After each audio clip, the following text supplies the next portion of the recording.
Part A. Directions.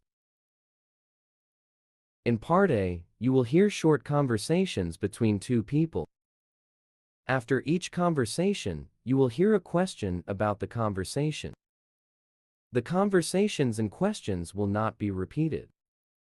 After you hear a question, read the 4 possible answers in your test book and choose the best answer. Then, on your answer sheet, find the number of the question and fill in the space that corresponds to the letter of the answer you have chosen. Number 1. What time does the meeting start? Didn't you hear that it was called off by the director? What does the woman say about the meeting?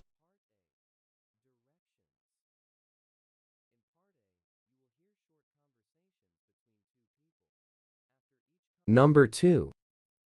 Anna wants to go watch a movie since it's still early. What do you have in mind? I'll go with anything but horror. What does the woman mean?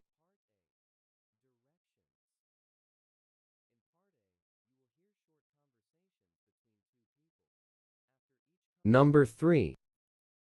What's with that face? Having a bad day? You don't know the half of it. What does the woman mean?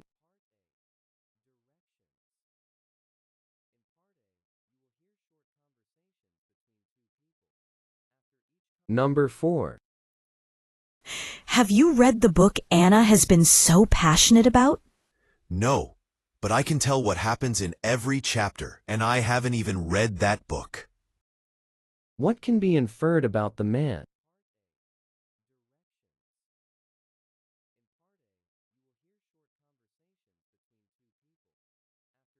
Number 5. I think I need cakes and coffee to think about what we should do with this project. Is this you cheating on your diet? What does the man imply?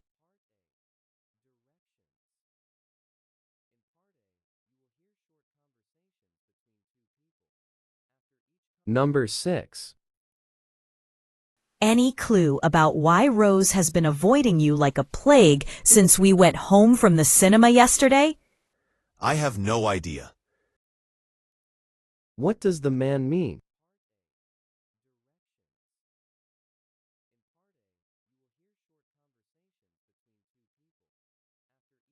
Number 7. Do you think I could borrow $10 until Thursday? Why not? It's no big deal. What does the woman mean?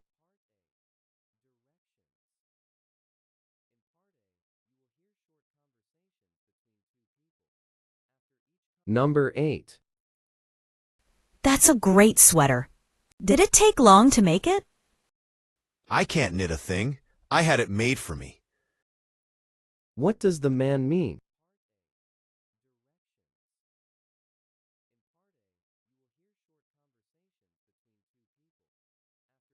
Number 9. How does your interview for the internship go? I think it's unlikely that I got the job. What does the man mean?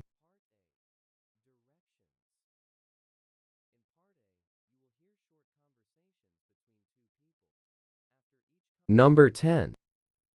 What was it like when they were giving their speech at the UN?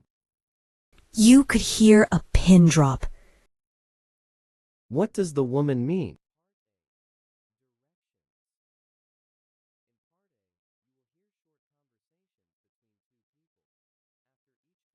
Number 11. Did you see that bird fly right past us? No, I was having enough trouble just walking down the trail. Where does this conversation probably take place?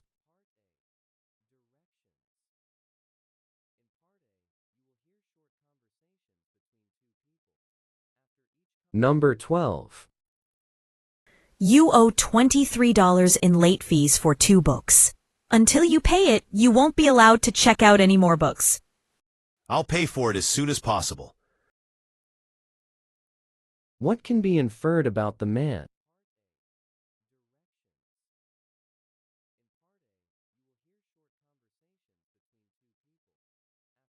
Number 13.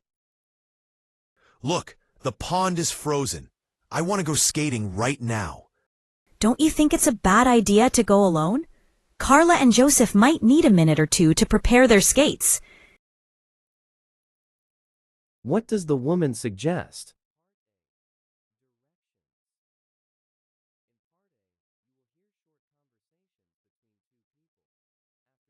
Number 14. It's your third time looking at that ticket today. Are you that excited to see them in Vegas? You have no idea. What does the woman mean?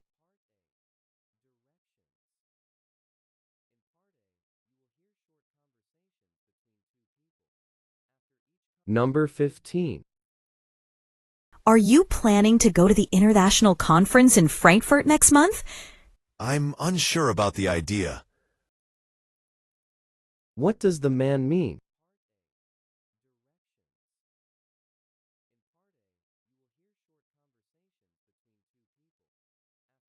Number 16.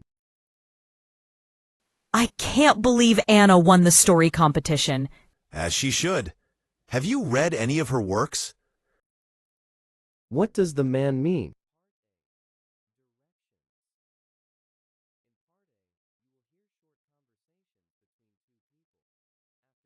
Number 17. What's the matter with Anna? She got like 15 minutes before she had to give a speech in front of the entire school, along with their parents. Well, maybe that's the problem. What does the woman imply?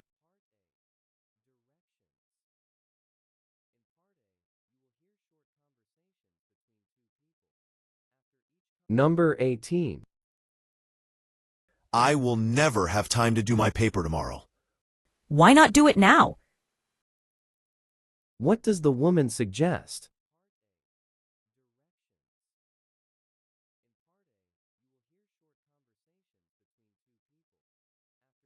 Number 19.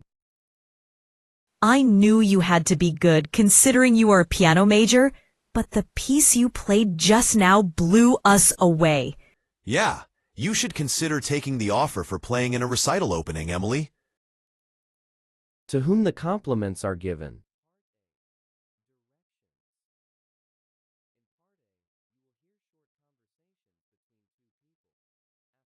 Number 20. Why couldn't Martin come with us? He is the one who loves space things. Apparently, he is hunting for a new apartment and asking me to take lots of pictures. What does the man say about Martin?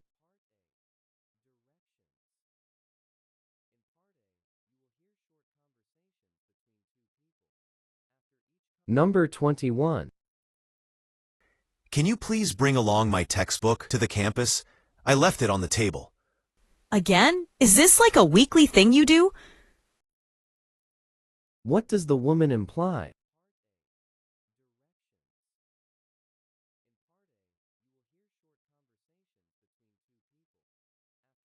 Number 22. What's the matter with you lately? You look terrible. Oh, nothing much. I'm just getting a little homesick. What does the man mean?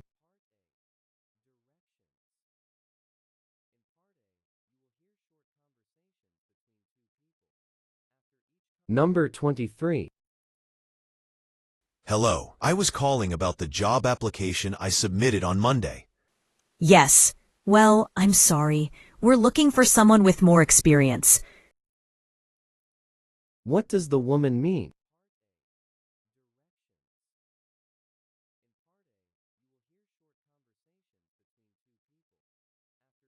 Number 24. Have you gotten over your cold yet? I couldn't be feeling any better today. What does the man mean?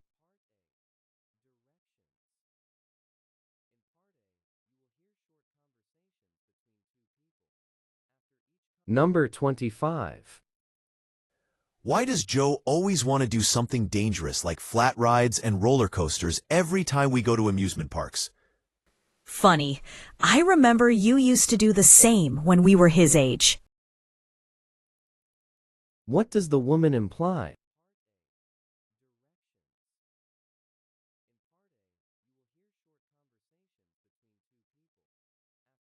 Number 26. Jimmy has a really neat car, doesn't he? Are you kidding? I'd die for a car like that. What does the man mean?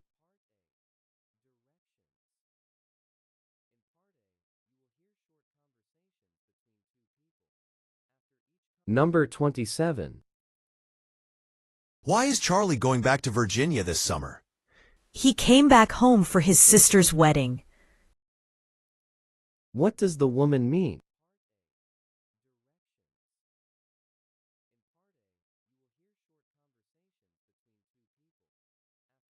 Number 28. Jessica said she is around the corner and will be here in 10 minutes. Does that sound familiar to you? What does the woman imply?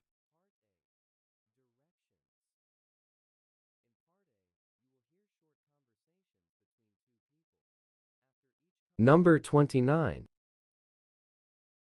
What did you think of Chris when you first met him? He couldn't have been more unfriendly. What does the woman mean?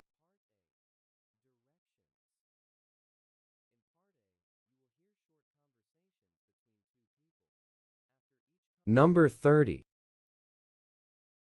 Johnny made a big mistake this time. Yes, he forgot to turn in his research paper. What does the woman mean?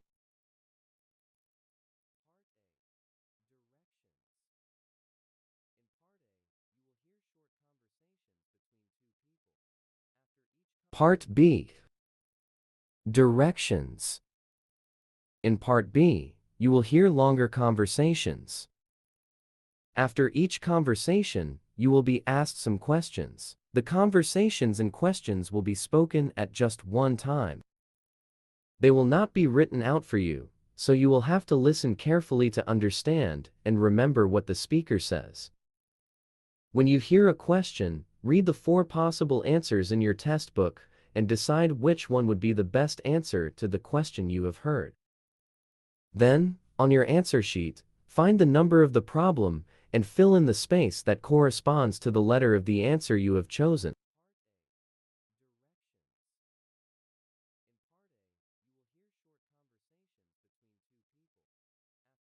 Questions 31 to 35. Listen to a conversation between a student and an advisor.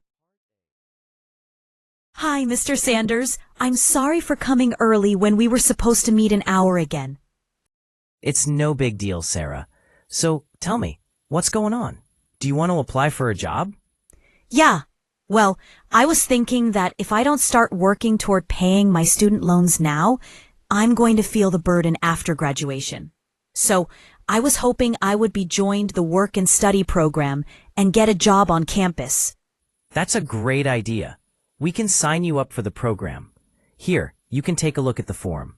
The job offered for the work-study programs is only part-time, so you would have enough time to your study. You can either apply for a job that requires 10 hours a week or 20 hours a week. I suggest you start 10 hours a week so you don't overload yourself. Well, I think I'd rather work 20 hours a week. I mean, I want to make money faster and pay my loan as quickly as possible. It's good thinking in your head, but considering you're a freshman with a full class schedule, it wouldn't be wise to increase your workload so much. But I'm a hard worker, though. I'm determined to balance my work and study. And I'm sure you are. But if your grades slip, you might not be qualified for your current scholarship next year. Oh, well, I don't want that to happen. It will put me in more debt. Okay, so what exactly do you recommend? I'm going to permit you for 10 hours a week to work-study program. I will sign this form, and then you can take it to the job center. They will help you find a job there. Make sure you left the notes for a work and study position, since we have jobs reserved for those students. Once you find the job and work for a little bit, see how it will go. And then we can discuss giving you more hours. Okay, sounds like a plan. Thanks for your help. Number 31. Why does the student want to meet with the advisor?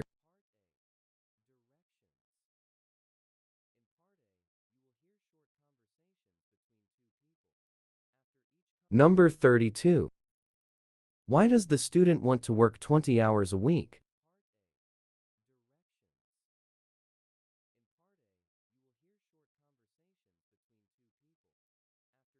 Number 33. Why does the advisor mention the student's current scholarship?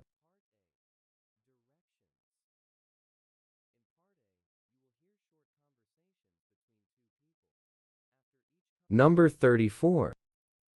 What solution does the advisor give to the student?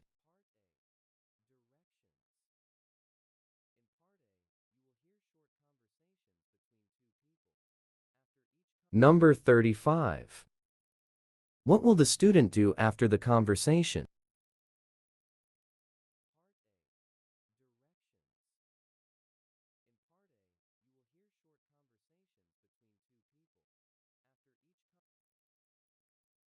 Questions 36 to 40. Listen to a conversation between a student and a teacher's assistant. Hello, you are John, the TA for Professor Adams in the literature class, right? Yeah, that's me. I'm signed up for that class, but you didn't see me on the first day because I was sick. My friend is in it though, so she filled me in. Oh, sorry to hear about that. Did your friend tell you about the first assignment? Yeah, she did. I believe we have to write a paper on the first couple of chapters of our chosen book, right? That's the one. Well, now that I run into you, I was wondering, you are also the TA for Professor Adams' Shakespeare class, right? I was thinking of taking the class next semester. Aren't you a freshman? You have to wait until next year to sign up for the class. No, I'm a sophomore, but I switched my major, which is why I'm just taking Professor Adams' literature class this year. Oh, okay, sorry.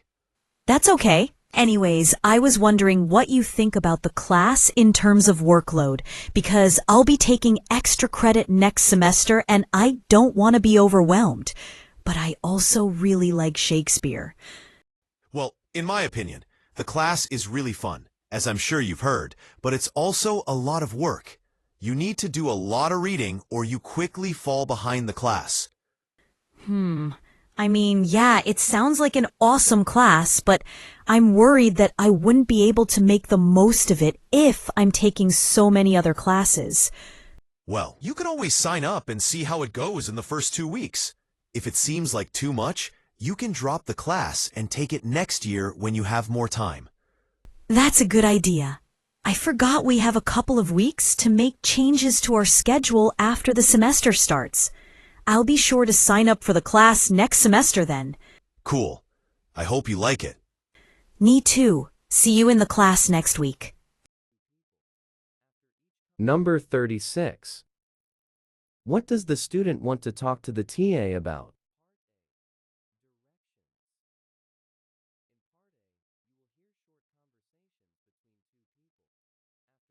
Number 37.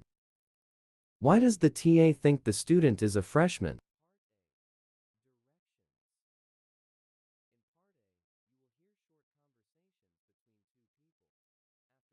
Number 38. Why is the student concerned about taking Professor Adams' Shakespeare class?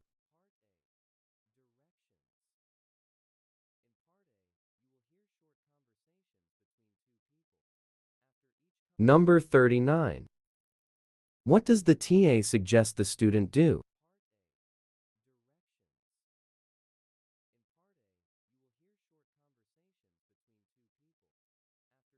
Number 40.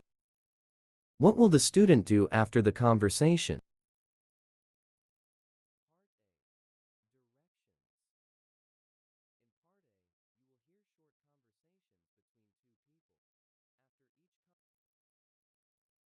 Part C. Directions. In Part C, you will hear several talks. After each talk, you will be asked some questions. The talks and questions will be spoken at just one time. They will not be written out for you, so you will have to listen carefully to understand and remember what the speaker says. When you hear a question, read the 4 possible answers in your test book and decide which one would be the best answer to the question you have heard. Then, on your answer sheet, find the number of the problem and fill in the space that corresponds to the letter of the answer you have chosen. Question 41 to 45. Listen to a monologue delivered by a man. So I would like to continue our discussion about the moon, more particularly about the origins of the moon and how it was created. There are 3 possible theories about how the moon was created. The first one is the capture theory, because it's the easiest one to reject. Its primary drawback is that no one knows of any way that early Earth could have captured such a large moon from elsewhere. One body approaching another cannot go into orbit around it without a serious loss of energy. Furthermore, if such a capture did take place, the captured object would go into a very strange orbit, rather than the nearly circular orbit our moon goes through today. Finally, there are too many similarities in composition between Earth and the moon. It's much more likely that the Earth and the moon were somehow connected at one point in the past. The second is the fission theory suggests that the moon separated from the Earth, but modern calculations have shown that this type of splitting is nearly impossible.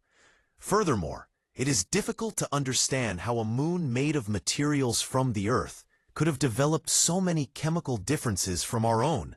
The last, the sister theory, was the dominant idea accepted by most astronomers in the past, but, like the capture and fission theory, it had some problems, particularly when trying to explain how it could have such a lower density when compared to the Earth. Now, to resolve these apparent contradictions, scientists developed a 4th hypothesis for the origin of the moon, one that involves a giant impact early in Earth's history. This idea, known as the giant impact hypothesis, proposes that Earth was struck by an object approximately 1/10 of Earth's mass, which is about the size of Mars. This is very nearly the largest impact Earth could experience without being shattered. Such an impact would disrupt much of Earth and eject a vast amount of material into space, releasing almost enough energy to break the planet apart. Computer simulations indicate that material totaling several percent of Earth's mass could be ejected in such an impact.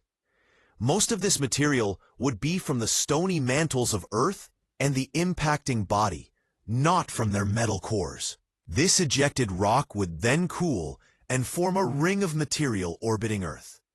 It was this ring that ultimately came together and formed the moon. While we do not have any current way of showing that the giant impact hypothesis is the correct model of the moon's origin, it does offer potential solutions to most of the major problems raised by the chemistry of the moon. Most importantly, since the moon's raw material is from the deep rocks of Earth and the asteroid that hit, the composition and chemistry of the moon are better understood and explained. Number 41. What is the professor mainly discussed?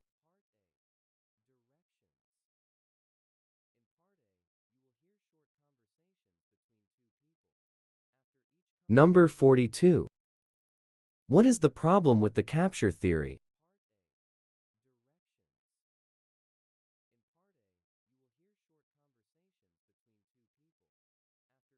Number 43. What does the professor imply about the sister theory?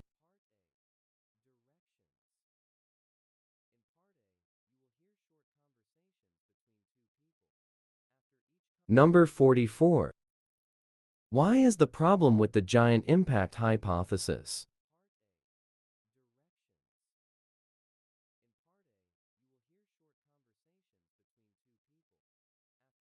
Number 45. Which theory about the moon is most likely true?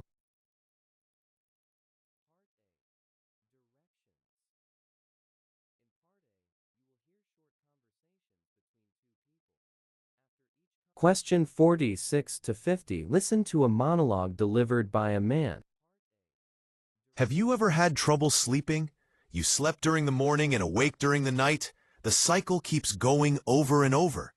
Interestingly, our bodies have an internal clock called circadian rhythm. It's acknowledged as the time for our body to sleep and wake through the light and dark of the sun. But then we started to have artificial light everywhere, including our phone with its blue light. Nowadays, many people have difficulty getting sleep, and this leads to sleep debt. A person with a sleep debt does not get sufficient sleep on a chronic basis. The consequences of sleep debt include decreased levels of alertness and mental efficiency. Interestingly, since the advent of electric light, the amount of sleep that people get has declined. While we certainly welcome the convenience of having the darkness lit up, we also suffer the consequences of reduced amounts of sleep because we are more active during the nighttime hours than our ancestors were. As a result, many of us sleep less than 7 to 8 hours a night and accumulate sleep debt. If you lie down to take a nap and fall asleep very easily, chances are you may have a sleep debt. Given that college students are famous for suffering from significant sleep debt, chances are you and your classmates deal with these issues regularly. Sleep debt and sleep deprivation have significant negative psychological and physiological consequences. As mentioned earlier, lack of sleep can result in decreased mental alertness and cognitive function. In addition, sleep deprivation often results in depression-like symptoms. These effects can occur as a function of accumulated sleep debt or in response to more acute periods of sleep deprivation. It may surprise you to know that sleep deprivation is associated with obesity, increased blood pressure, increased levels of stress, and reduced immune functioning. A sleep-deprived individual generally will fall asleep more quickly than if they were not sleep-deprived. Some sleep-deprived individuals have difficulty staying awake when they stop moving. For example, sitting and watching television or driving a car. That is why individuals suffering from sleep deprivation can also put themselves and others at risk when they go behind the wheel of a car or work with dangerous machinery. Some research suggests that sleep deprivation affects cognitive and motor function as much as, if not more, than alcohol intoxication. The amount of sleep we get varies across our lives. When we are very young, we spend up to 16 hours a day sleeping. As we grow older, we sleep less. Recent research indicates that by the time we are 65 years old, we average fewer than 7 hours of sleep per day. As the amount of time we sleep varies over our lifespan, presumably the sleep debt would adjust accordingly. Number 46. What is the lecture mainly about?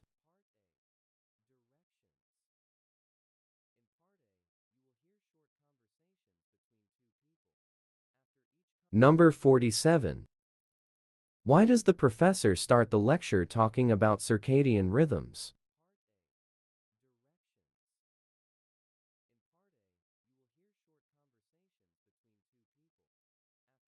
Number 48. Why does the professor mention college students in the lecture?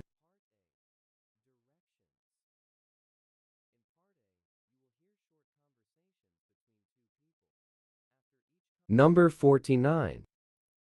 What does the professor imply about the dangers of sleep deprivation?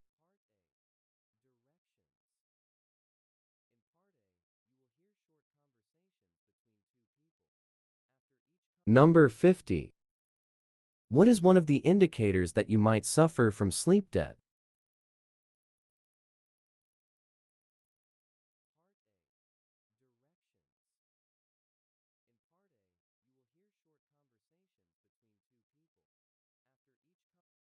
This is the end of the listening section. Now it's time to check your answers. Wait for the next screen.